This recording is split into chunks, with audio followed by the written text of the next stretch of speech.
What's good, everybody? Welcome to BeerBiceps again. So recently I've taken up the ketogenic diet, which primarily involves a lot of protein and a lot of fat. It's meant to help you lower the fat percent on your body. So in keeping up with the ketogenic diet, I've decided that I'm going to be releasing a few keto recipes. And today's keto recipe is my favorite. It's the Chicken Seekh Kabab. So let's go.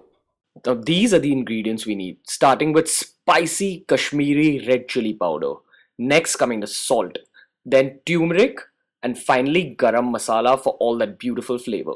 Next coming the coriander stalks, which will give bombs of freshness in the middle of kebabs. And egg yolk, which I feel is super crucial to the chicken seekh kebab. It changes the flavor of the kebab entirely, super important. And finally coming to the paste ingredients, chili, ginger and garlic. Now here's what you need to keep in mind with the paste. Now ideally in a seekh kebab, it's supposed to be super dry. There shouldn't be much moisture. So instead of grinding this with water, I'm going to be grinding this with oil. I can only afford to have so much oil because I'm on ketosis. Now if you want to save up on the calories, don't grind it with oil, just grind it with water, but make sure that the paste is super dry. Make sure you squeeze out all the moisture. Now let's talk about the protein. In this case, chicken keema. Again, as with any seekh kebab, you need to make sure that it's super dry. So before adding all the ingredients, we're going to squeeze out all the moisture, and that's when you can go in with this sexiness. Next, it's time for these gorgeous flavor missiles known to man as Indian spices. Now for a bit, let's just take our minds off the recipe and appreciate life for giving us this moment.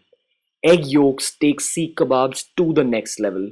It gives the kebabs something called umami, which is a meaty flavor just like sweet, sour, bitter.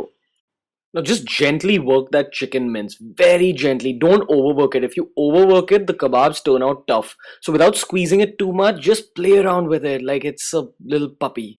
Also tear up the coriander roughly the way I've done here and just dunk it into that chicken mince. Now the chicken kebabs are going to be super heavy because of all that fat. So the coriander is kind of like, just these little bombs of freshness that cut through all that grease.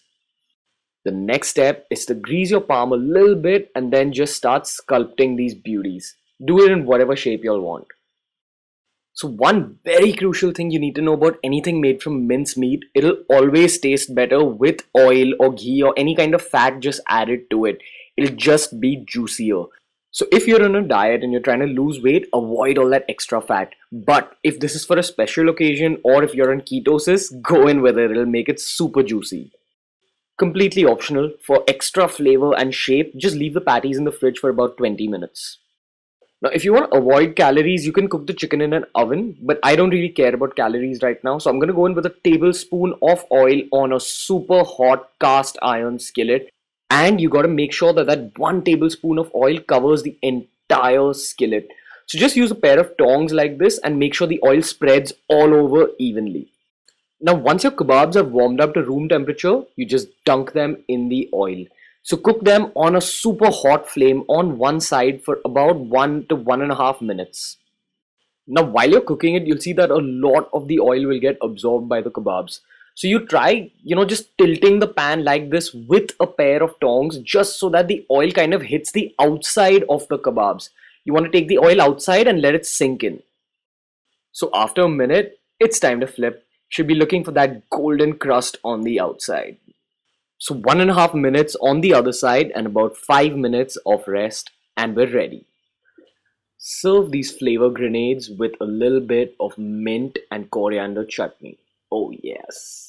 Hey guys, so that was the video for today. Hope you guys liked it. If y'all want more healthy non-vegetarian recipes, make sure you go check out the food recipe playlist on my channel by clicking on that card. Either way, if you want to follow my personal fitness journey, follow me on these handles. And until next time guys, from Ghee and BeerBiceps. See you. Say bye. Say bye.